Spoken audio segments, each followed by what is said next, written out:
¿Qué tal? Es un gran placer arrancar un nuevo análisis a fondo aquí en Planeta Béisbol. Y hoy traemos algo verdaderamente especial.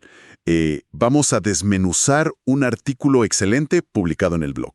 Sí, un texto súper completo que escribió Frank Pereiro. Exacto, de Frank Pereiro. Y trata sobre un récord histórico increíble. O sea, el momento exacto en que Salvador Pérez se convierte en el receptor latino con más jonrones en toda la historia de las Grandes Ligas. Es un hito gigante para el béisbol. Lo es totalmente. Y para nuestra audiencia, el objetivo hoy no es solo repasar un montón de números fríos. Queremos ir más allá. Entender cómo un niño de Valencia, Venezuela, desafió absolutamente todas las probabilidades. Y para eso, bueno, quiero empezar pintando una escena. A ver, adelante. Nos ubicamos el 25 de mayo de 2026, Kauffman Stadium. El reloj parece que se detiene bajo las luces de Kansas City. En el montículo está Will Warren, de los Yankees, y lanza una curva. Uy, una curva lentísima, ¿eh? Apenas a 77 millas por hora.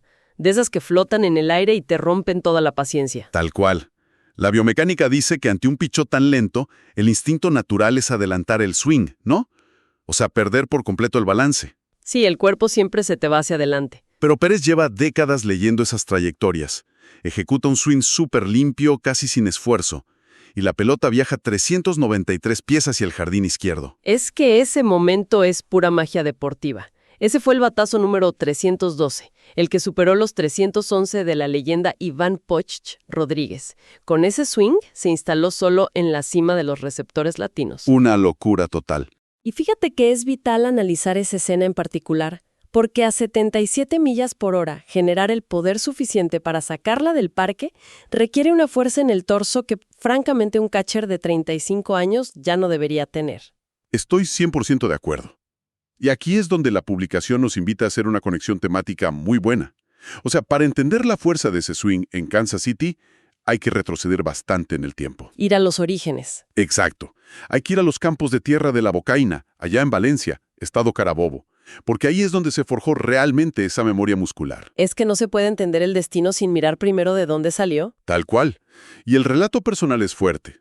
Él sufre el abandono de su padre cuando tenía solo 4 años, pero ahí entra la figura monumental de su madre, Gilda Díaz, junto con su abuela. 2 mujeres fuertes, unas guerreras absolutas. Sí, mujeres que tomaron las riendas.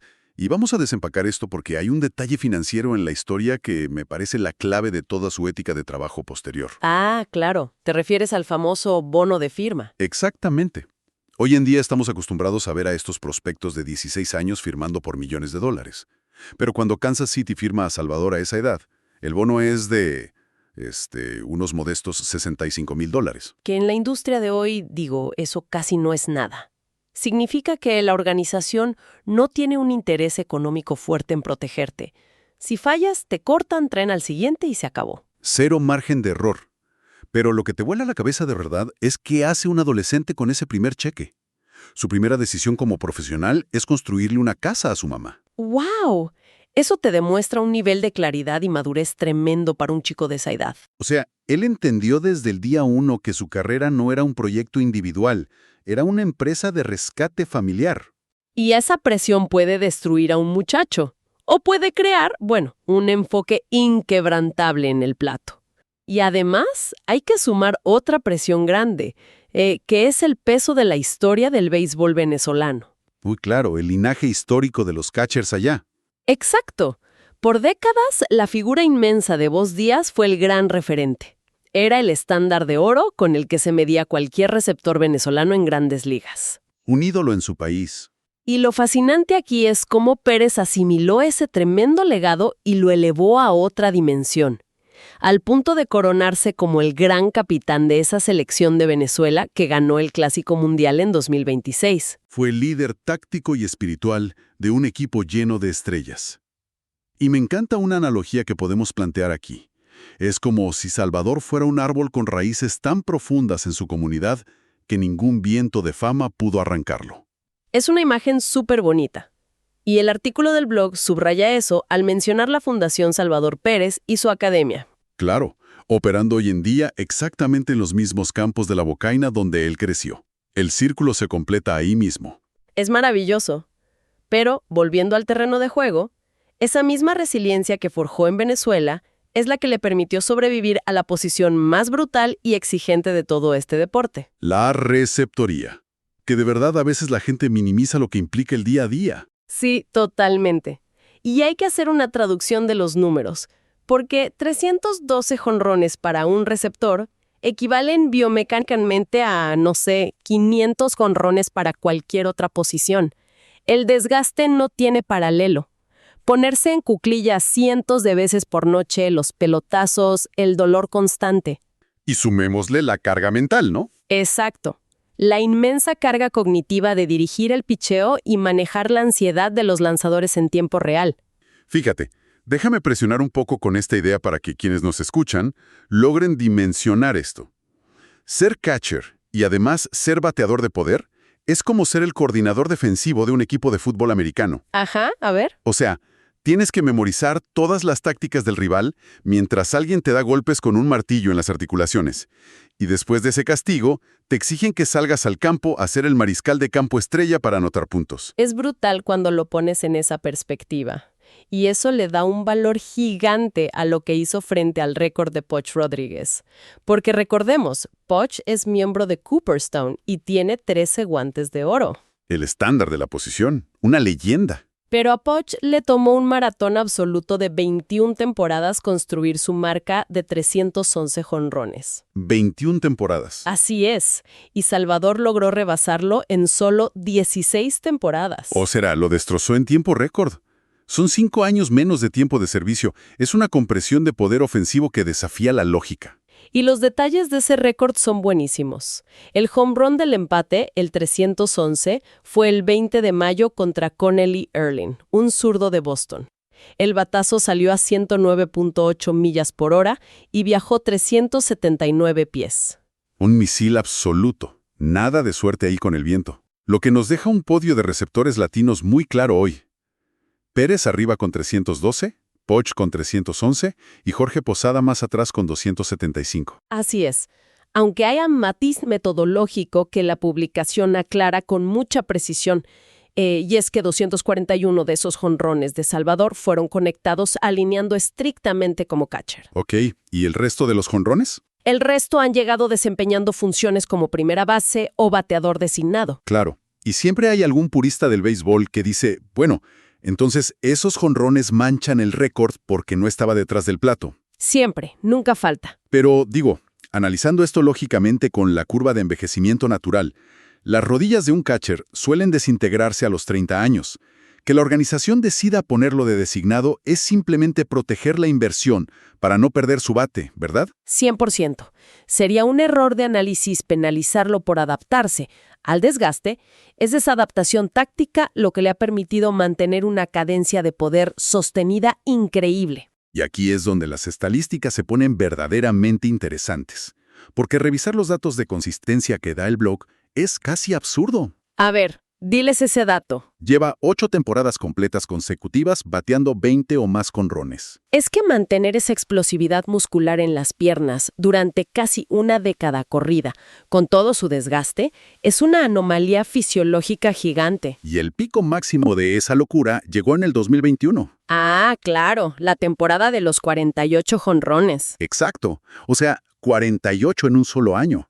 Eso estableció el récord histórico de los Reales y además fue el récord histórico para un catcher primario en todas las grandes ligas hasta que Cal Raleigh apareció hace poco. Esos 48 cuadrangulares tuvieron un grado de dificultad astronómico por la velocidad de los picheos de hoy. Pero fíjate que lo más impresionante no es ese pico, sino que su poder no se depreció después.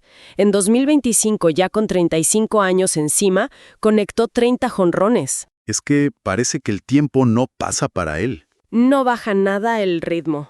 De hecho, la publicación cita a su manager, Matt Quatraro, haciendo una declaración fuertísima. Dijo que Pérez es lo más parecido a Johnny Bench en el béisbol moderno. ¡Wow! Mencionar a Johnny Bench es invocar a la deidad suprema de esa posición. Totalmente. Y habiendo conquistado ya el récord latino, ahora la mirada del análisis se dirige hacia adelante. Pérez es uno de solo 8 catchers en la historia con 300 jonrones. O sea, un club donde el derecho de admisión es casi imposible. Y el blog detalla muy bien los próximos peldaños en su radar, ¿no? Así es, el primer blanco está literalmente a un par de pasos. 317 jonrones. Que esa es la marca de George Brett, el récord histórico absoluto de la franquicia de los Reales. Exacto. Le faltan solo 5 bambinazos para desplazar a Brett Bevich y adueñarse de ese récord. Y el siguiente escalón está en los 324 jonrones. Ahí están empatados Gary Carter y Lance Parrish. Alcanzar 324 significaría entrar oficialmente al top 5 histórico de receptores. Y estando a solo 12 jonrones, suena altamente probable si se mantiene sano. Súper probable. Pero hay un objetivo más.